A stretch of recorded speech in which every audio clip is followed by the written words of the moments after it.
How's it going, everyone? As you can tell from the title of today's video, I have a very, very long-awaited mod that I've been waiting at least like 3 or 4 years to do on this, and it's finally coming. I'm going to be installing a Do88 intercooler on my 2003 Saab 9.3 with a 2-liter turbocharged engine. If you guys have been watching the channel for a while, you'll know that I installed a Do88 intercooler on my Turbo X. Right here, I also installed their charge pipes, their intake. Today we're just going to be doing the intercooler and a couple of pipes that Do88 provides. Upgrading your intercooler is probably, outside of an exhaust, the most important mod that you can do to not only a Saab, but really any turbocharged car. So I want to give a huge thank you to Do88 for sponsoring this video. If you're interested in any of their products, they also make intakes, like I said. They make radiators, they make intercoolers, they make all sorts of piping for our Saabs and other cars as well, not just Saabs. Make sure to check out their website. I will link it at the very top of the description down below. So I can say with full confidence, I've had their intercooler on my Turbo X for over 2 years now, and I have never felt even a smidge of heat soak. It's really impressive how big of a difference their intercooler makes. But I live in the middle of a desert, you can tell from this huge cactus right here. So heat is a huge problem, especially with turbocharged cars. I mean, in the summer here, it can get upwards of 110, 115 degrees for almost half the year, and this car really becomes a complete dog during the summer. It is not quick at all, but during the winter right now, I'm enjoying it a lot more because the stock intercooler just cannot cool the car, especially with it being tuned and slightly modified. If you plan on tuning your Saabs at all, if your Saabs are already tuned, intercooler is probably just about the most important supportive mod that you can do outside of maybe an exhaust to help keep that power consistent. This is the Do88 intercooler right here. You can get it in 2 different forms. You can get it like this, which is just the intercooler and then a couple of the charge pipes, or you can get their full charge pipe kit, which comes with some beautiful aluminum that'll pretty much connect the intercooler all the way to the throttle body and then the other side all the way to the turbo. But if you just order this basic kit, you will get a couple of hoses needed to pretty much make it fit with the stock charge pipes. One of the great benefits of this intercooler kit is that it fits right into the stock location. So this isn't a custom front mount kit where you have to cut up your bumper, move your AC condenser. This fits pretty much right into the stock location with just about no modification. So here's your stock intercooler. You can see, you know, nothing against it, but it is a little dainty. We got some plastic right here, not really the best. And then here we have our Do88 intercooler, again, full metal. These arms right here are not plastic anymore, but really the biggest difference here is the thickness. I mean, you just compare the thickness of this to the thickness of that, and kind of speaks for itself. It's, I want to say, just about twice the thickness. Now, Do88 provides some specific numbers that I'll put on the screen right here that pretty much talk about how much more airflow you can get with their intercooler, how it can decrease your temperatures, and really just all these things that work together to really help improve the overall performance of your car. I'll also link another video up here in the top corner when I took my Turbo X to the dyno, basically before I put the intercooler and exhaust on and after I put the intercooler and exhaust on, so you can see tangible horsepower improvements from this. It's not just all talk. These things actually make a difference if I haven't already made that clear. But this is a long enough intro as is. I think without further ado, it's time to move this out into the garage, get the 2.0 up on jack stands, and get ready to do this install. I'm going to be using this step-by-step guide for pretty much the entire install of the intercooler and the removal of the old one. But first thing we need to do is jack the car up. We're going to take off the bumper, we're going to take off the under tray, we're going to take off the headlights, and we're also going to take off this upper radiator support.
Got our nice collection of parts starting to pile up here. I'm not going to completely remove this radiator support, only because the hood cable is attached to all this and I really don't want to mess with that. Also, I have no idea why this is so rusted up here. It's super gross looking. I've cleaned it up plenty of times. But anyways, now we can start getting into the fun stuff. You can see we have our AC condenser in front right here. We're gonna have to pull this off, so might as well pull it off now so I can show it. AC condenser right here. We have our intercooler in the middle, and then we have our radiator in the back. You can probably tell I replaced this radiator about 1.5 years ago, so no need to mess with that at all. But what we need to do now is separate the intercooler from these two pieces and the car, and we should be able to drop it out and put the new one in.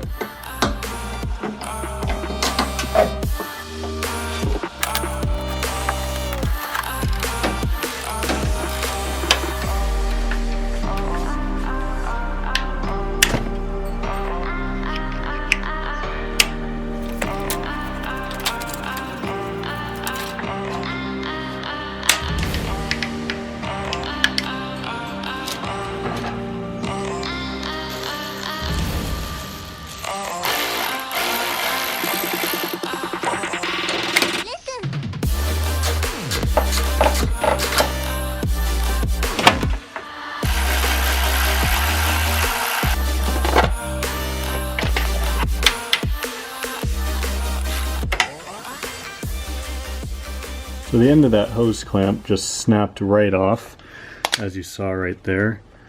So good news is, both of these hoses are being replaced, this one and this one. So in order to get it off, I think I might just cut it off. Obviously I'll try and get this one off properly first. We pretty much have the intercooler ready to take out. All we have to do is, well, now cut this hose off and then hopefully take this hose off properly. And there's just a couple other small little things like disconnecting the intercooler from the radiator up here, and that should just about be it. I am using some bungee cords to hold the AC condenser forward. There's not much tension on this. You don't want there to be too much tension on this because you don't want it to dent your AC compressor. I mean, mine's pretty banged up right there, and the bottom has seen better days. That's not from me, that's just, that was there before. But yeah, I mean, you can see there's not a ton of tension on this, but it's just enough to pull it forward.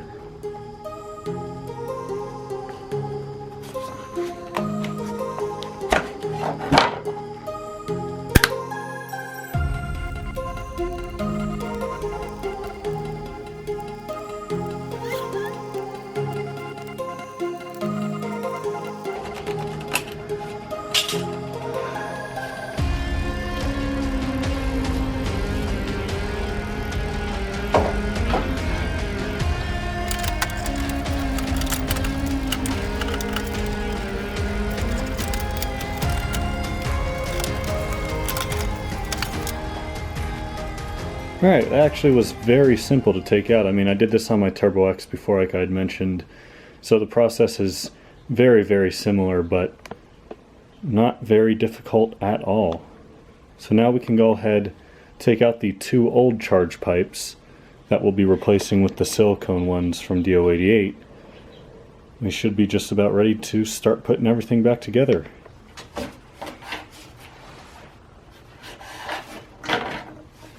These other three hose clamps came off without a problem. Maybe that's because I ended up spraying them with PB Blaster, or maybe I just got lucky, but we're all good.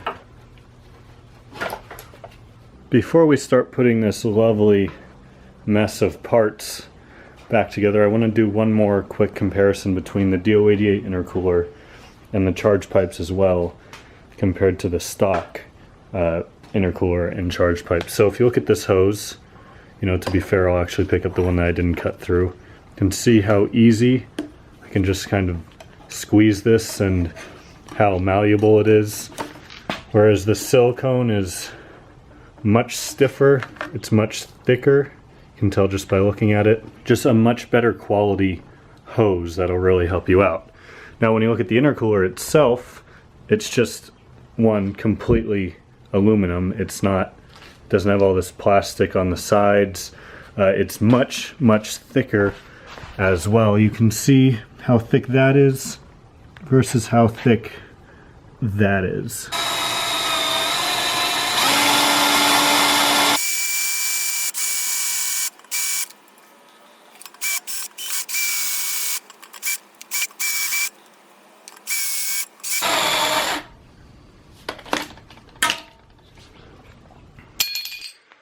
That is just about the sketchiest thing I have ever done to a new part. So if you're doing this install on a 4-cylinder 9.3, which you probably are because you're watching this video, not my Turbo X one, you need to take off these brackets. So I'm using a 5/16 drill head. I'm just drilling out the heads of these two rivets, and then it just slipped right off like you saw right there. So I'm going to do the same thing right here, and then we'll be ready to slide it back in.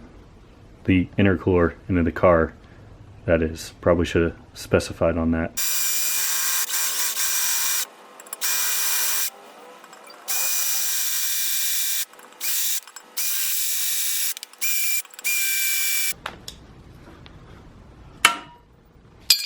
Definitely recommend having a second person to do this part, but I've got the intercooler somewhat wedged in there. Right now doing this by yourself is a little bit difficult, but you want to start by putting the right side up as far as you can, and then you can kind of sneak the left side by right there. I'm making some good progress, but this needs to be up here, this needs to be up here, and we've got a good amount more room to go on the left side, but progress is progress.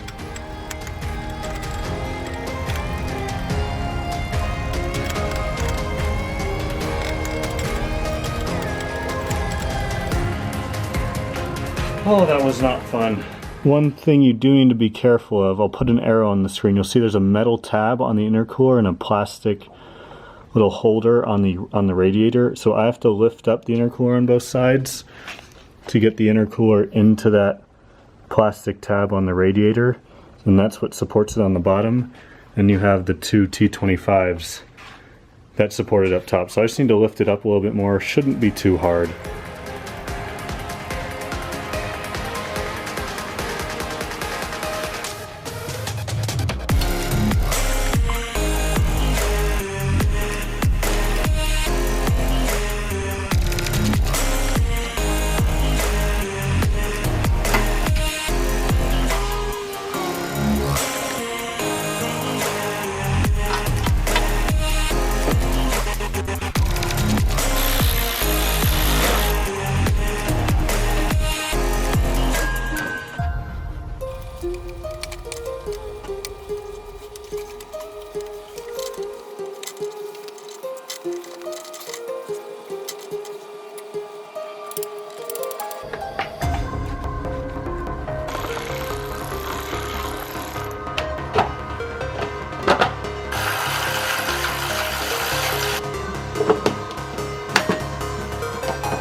It's all back together. Very simple process, really. I mean, it's not a very difficult job. Took me about 3-4 hours for the whole thing. It's been about 100 miles or so I have put on the car since the intercooler has been installed, and let me say that the results are definitely worth the work and effort.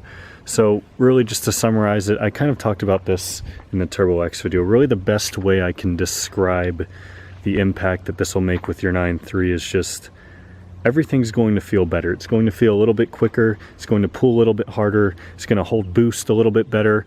Just everything is just going to be improved. It holds boost better now. So another thing I do want to say is you can barely see this intercooler. I mean, I was looking at it earlier. The only thing you can tell is you can just see a little bit of it right there, and that's only because the stock intercooler is all plastic right there. You can just see that a little bit on both sides. But if you come back here, you can't even really tell, which I like. I like that you can't really tell that this mod has been done, because I'm not someone who wants to cut my bumper apart to make a front mount fit. I just think that this is better in just about every way. So I want to give one final thank you to Do88 again for sponsoring this video and for sending me this intercooler. If you're interested in an intercooler for your Saab, or not even a Saab, they make intercoolers for a bunch of other cars. They make intakes for Saabs and other cars, all sorts of hoses and radiators. Like I said at the beginning of the video, just tons of stuff. Definitely check them out to see what they have for your car, and I highly advise investing in some of their products. One final thought, I looked back at the dyno video on this car, and with the Chrono exhaust and Do88 intercooler, because I had done both of them at the same time, from when I dynoed the car without those mods to when I dynoed the car with those mods, it made 30 wheel horsepower and 30 wheel torque more. Now granted, that's not all from the intercooler, that's not all from the exhaust, but again, very tangible gains to be had. So with that said, thank you all so much for watching. I hope you all enjoyed this video. If you're happy with how this car is turning out, give the video a thumbs up, and I'll see you all next time.